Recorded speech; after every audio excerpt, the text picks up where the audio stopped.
नमस्कार। मराठी वर्ग के इस विशेष विश्लेषण में सभी उम्मीदवारों का बहुत बहुत स्वागत है। आज हम महाटेट परीक्षा के एक ऐसे टॉपिक को डिकोड करने वाले हैं जिससे परीक्षा में सवाल आना एकदम पक्का होता है, और वो टॉपिक है अव्यय। तो चलिए बिना किसी देरी के इस कंसेप्ट को आज पूरी तरह से मुट्ठी में कर लेते हैं। बिल्कुल, सभी को नमस्ते। देखिए, हिंदी व्याकरण के ये बेसिक नियम ना कई बार थोड़े उलझे हुए लगते हैं, पर आज के इस डीप डाइव के बाद अव्यय के सवाल बहुत ही आसान लगने लगेंगे। जो भी उम्मीदवार महाटेट में अपने नंबर पक्के करना चाहते हैं, उनके लिए आज का ये सत्र बहुत काम का होने वाला है। तो आज हम क्या क्या कवर करने वाले हैं? सबसे पहले हम देखेंगे अव्यय का एक महत्वपूर्ण परिचय, उसके बाद संबंध बोधक अव्यय, फिर समुच्चय बोधक अव्यय के प्रकार, विस्मयादि बोधक अव्यय के भाव, और आखिर में कुछ महाटेट के अभ्यास प्रश्न। और हाँ, आगे बढ़ने से पहले एक जरूरी बात याद दिला दूं। आज के इस टॉपिक से जुड़े हुए बहुत ही महत्वपूर्ण नोट्स पीडीएफ फॉर्मेट में और प्रैक्टिस के लिए एक क्विज का लिंक इसी डिस्क्रिप्शन बॉक्स में दिया गया है, तो उसे चेक करना बिल्कुल मत भूलिएगा। चलिए तो भाग 1 की तरफ बढ़ते हैं, जो है अव्यय का महत्वपूर्ण परिचय। वैसे व्याकरण के नियमों को पहचानने में अगर किसी को भी मुश्किल आती है ना, तो कमेंट बॉक्स में लिखकर जरूर बताइएगा, हम उसे आसान बनाने की पूरी कोशिश करेंगे। बिल्कुल। अब देखिए, एमएचटीईटी में ना सीधे सीधे पहचान वाले सवाल आते हैं। आपको एक वाक्य दे दिया जाएगा और पूछा जाएगा कि भाई इसमें कौन सा अव्यय है। तो अव्यय असल में वो शब्द हैं तो वाक्यों को एकदम स्पष्ट, प्रभावशाली और भावपूर्ण बना देते हैं। सबसे बड़ी बात, इन शब्दों का रूप कभी नहीं बदलता, चाहे लिंग बदल जाए, वचन बदल जाए या कारक। ये एकदम जिद्दी होते हैं, वैसे के वैसे ही रहते हैं।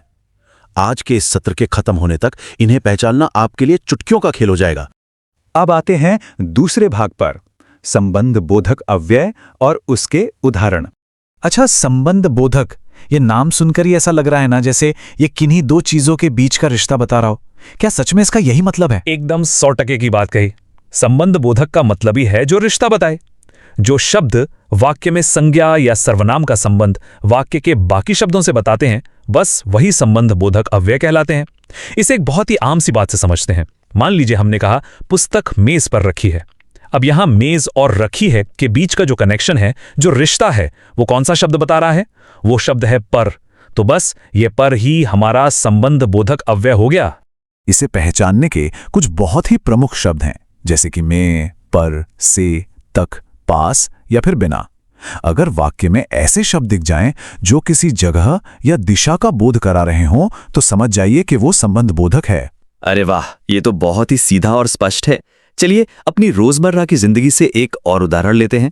मान लीजिए किसी ने कहा विद्यालय के पास बगीचा है। अब यहां जो ये शब्द है ना, पास, ये विद्यालय और बगीचे के बीच की जगह वाला रिश्ता बता रहा है। एकदम सटीक उदाहरण।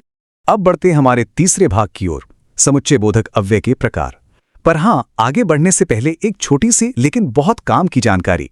जो भी लोग महाटेट की एकदम सीरियस वाली तैयारी कर रहे हैं, वो एक बार डिस्क्रिप्शन बॉक्स जरूर चेक कर लें। वहां आपको संपूर्ण हिंदी व्याकरण की प्लेलिस्ट का लिंक मिल जाएगा। उसमें परीक्षा के हिसाब से सारे जरूरी टॉपिक बहुत ही अच्छे से कवर किए गए हैं, तो हमारी प्लेलिस्ट जरूर देखिएगा। चलिए वापस आते हैं समुच्चय बोधक अव्यय पर।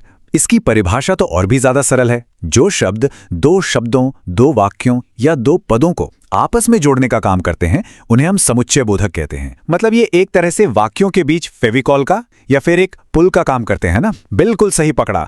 जैसे एक उदाहरण देखिए, सीमा और कविता विद्यालय गईं। अब यहां ये जो और शब्द है ना, ये सीमा और कविता, इन दोनों को आपस में जोड़ रहा है। बस यही समुच्चय बोधक है। अब ये जो जोड़ने वाले शब्द हैं, ये मुख्य रूप से 4 तरह के होते हैं। पहला है संयोजक, जो एक जैसी चीजों को जोड़ते हैं, जैसे और या फिर तथा। दूसरा प्रकार है विरोध सूचक। यहां वाक्यों में थोड़ा सा टकराव या विरोध होता है, जैसे लेकिन या किंतु। तीसरा होता है विकल्प सूचक, जो आपको चॉइस या विकल्प देता है, जैसे या, अथवा। और चौथा है कारण सूचक, जो वजह बताता है, जैसे क्योंकि। काफी लॉजिकल है ये तो। चलिए काम करते हैं। जितने भी लोग अभी ये विश्लेषण देख रहे हैं, वो तुरंत कमेंट बॉक्स में जाएं और ये जो विरोध सूचक शब्द है ना, जैसे लेकिन या किंतु, इसका इस्तेमाल करके एक छोटा सा वाक्य बनाकर दिखाएं। देखते हैं किसका वाक्य सबसे अच्छा होता है। बहुत बढ़िया। अब हम आ गए हैं चौथे भाग पर, जो कि थोड़ा मजेदार है, विस्मयादि बोधक अव्यय के भाव। मजेदार इसलिए क्योंकि ये हमारी भावनाओं से जुड़ा है। जो शब्द मन में अचानक से उठने वाले भावों को बाहर लाते हैं, चाहे वो एकदम से मिली कोई खुशी हो, गहरा शोक हो, कोई बड़ा आश्चर्य हो या फिर दुख हो, बस उन्हीं शब्दों को विस्मयादि बोधक अव्यय कहते हैं। सही कहा। अब मान लीजिए आपके सामने अचानक से कोई बहुत ही खूबसूरत नजारा आ जाए, तो आपके मुंह से एकदम से क्या निकलता है? वाह, कितना सुंदर दृश्य है। अब यहां जो ये वाह निकला ना, ये आपके आश्चर्य और आपकी खुशी को एक ही झटके में व्यक्त कर रहा है। अलग अलग भावों को जताने के लिए हमारे पास अलग अलग शब्द होते हैं। आइए इस टेबल को देखते हैं। जब हमें बहुत ज्यादा खुशी होती है तो हम कहते हैं वाह। और मान लीजिए अगर कोई दुख की बात हो जाए, कुछ नुकसान हो जाए, तो मुंह से निकलता है हाय। वहीं अगर कोई ऐसी चीज हो जाए जिसकी बिल्कुल उम्मीद ना हो तो हम कहते हैं अहे।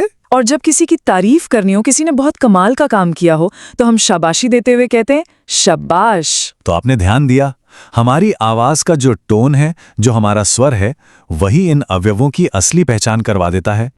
अब देखिए, महाटेट जैसी परीक्षा में जहां टाइम कम होता है और प्रेशर ज्यादा, वहां अक्सर इन तीनों प्रकारों के बीच थोड़ा कंफ्यूजन हो जाता है।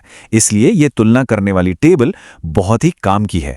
संबंध बोधक का सीधा सा काम है संबंध बताना, समुच्चय बोधक का काम है दो चीजों को आपस में जोड़ना, और विस्मयादि बोधक का काम है आपके अचानक आए हुए भाव को प्रकट करना। बिल्कुल, और परीक्षा हॉल में कदम रखने से ठीक पहले फटाफट रिवीजन करने के लिए ये वाली स्लाइड एक अल्टीमेट शॉर्टकट फॉर्मूला है। बस दिमाग में इतना सा फिट कर लीजिए, संबंध बताए तो संबंध बोधक, जोड़ने का काम करे तो समुच्चय बोधक, और भाव प्रकट करे तो विस्मयादि बोधक। बस बात खत्म, है ना? एकदम आसान। तो चलिए, अब समय आ गया है 5वें और अंतिम भाग का, एमएटेट अभ्यास प्रश्न। आइए देखते हैं कि पिछले वर्षों की परीक्षाओं में किस तरह के तार्किक प्रश्न पूछे गए हैं और उन्हें कैसे हल करना है। तो पहला प्रश्न हमारी स्क्रीन पर है। वाक्य है, विद्यालय के पास मैदान है। पूछा गया है कि यहां पास कौन सा अव्यय है। आपके विकल्प हैं ए समुच्चय बोधक, बी विस्मयादि बोधक, सी संबंध बोधक, या फिर डी क्रिया विशेषण।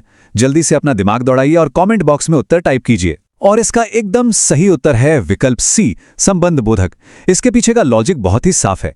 इस वाक्य में जो पास शब्द है वो विद्यालय और मैदान, इन दोनों के बीच का स्थान संबंधी रिश्ता हमें बता रहा है, तो जाहिर सी बात है ये संबंध बोधक ही होगा।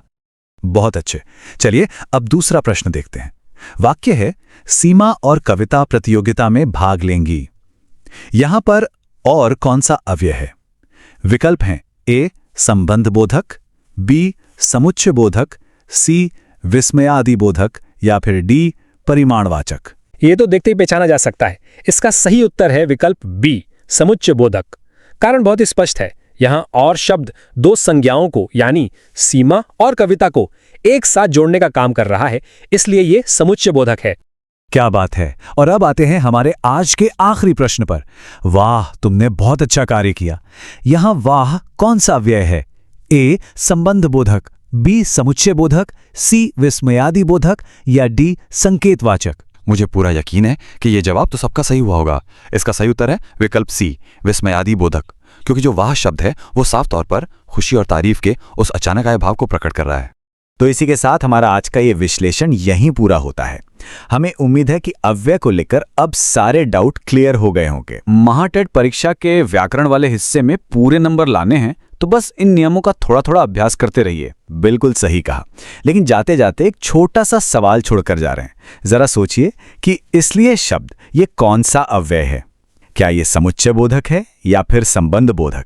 थोड़ा दिमाग लगाइए और अपना जवाब कमेंट्स में जरूर बताइएगा। अपनी इस तैयारी को और भी मजबूत करने के लिए मराठी वर्ग यूट्यूब चैनल को सब्सक्राइब करना बिल्कुल मत भूलिएगा। इस विश्लेषण को लाइक और शेयर भी करें। हमारी कम्युनिटी का हिस्सा बनने के लिए व्हाट्सएप और टेलीग्राम चैनल को जरूर ज्वाइन करें। इन सभी के लिंक और हाँ, वो PDF नोट्स भी आपको डिस्क्रिप्शन बॉक्स में मिल जाएंगे। तो अगले विश्लेषण में एक नए टॉपिक के साथ फिर मुलाकात होगी। तब तक के लिए अभ्यास करते रहें और सीखते रहें। धन्यवाद।